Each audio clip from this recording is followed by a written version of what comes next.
அதே போல இந்த பகுதி கிராம நிறைந்த பகுதி. ஆற்காடு சட்டமன்ற தொகுதி கிராம நிறைந்த பகுதி.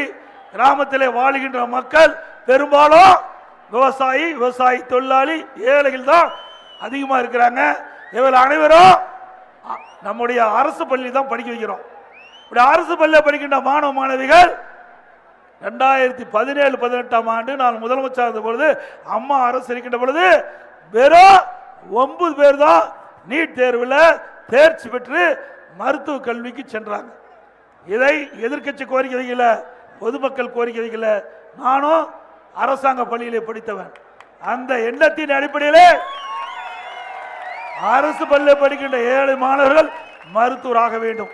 அதற்காக 7.5% உள் இடஒதுக்கீடை கொண்டு வந்து சட்டம் இயற்றப்பட்டு அமுல்படுத்தப்பட்டு இன்றைய தினம் இந்த திட்டத்தின் வாயிலாக 2818 பேர் இன்றைக்கு மருத்துவ கல்வி கிடைக்குது.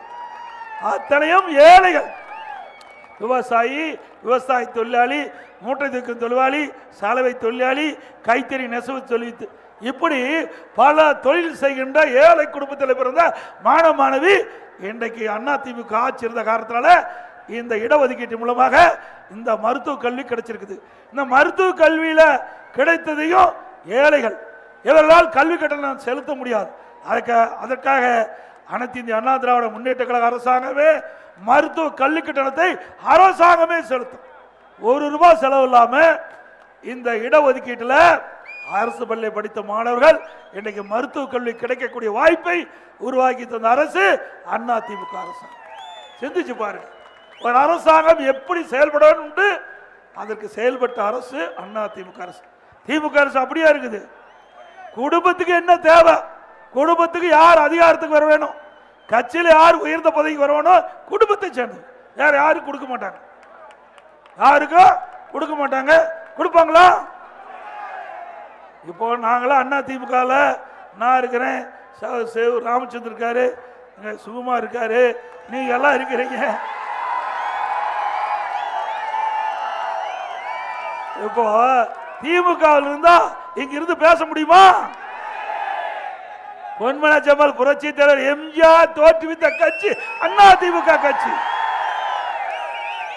ஒரு சாதாரண தொண்டன் கிளை செயலாளர் கூட இன்றைக்கு இந்த கட்சிக்கு பொதுச் செயலாளர் ஆக முடியும். அதுக்கு நானே சான்று. அதே போல அதிமுக கட்சியில தான் எம்எல்ஏ ஆகலாம், எம்பி ஆகலாம், மந்திரி ஆகலாம், ஏன் முதலமைச்சரே ஆகலாம். ஆகலாம்ல?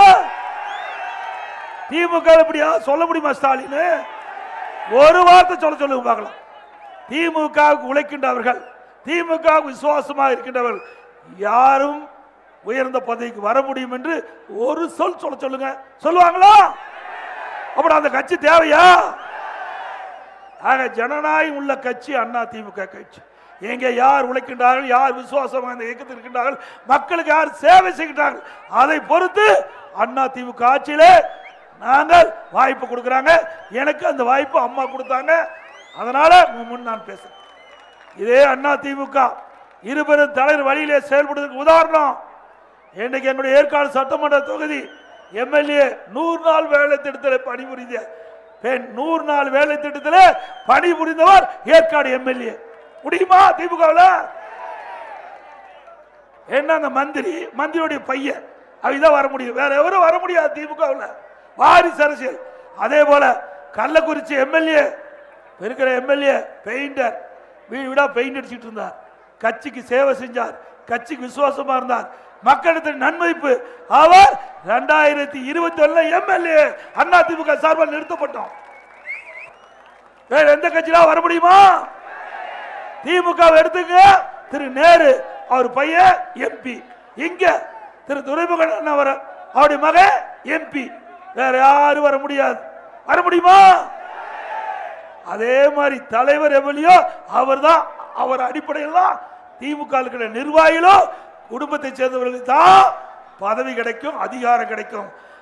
அப்படிப்பட்ட கட்சி தமிழகத்திலே தொடர வேண்டுமா என்பதுதான் கேள்வி. தொடர வேண்டுமா?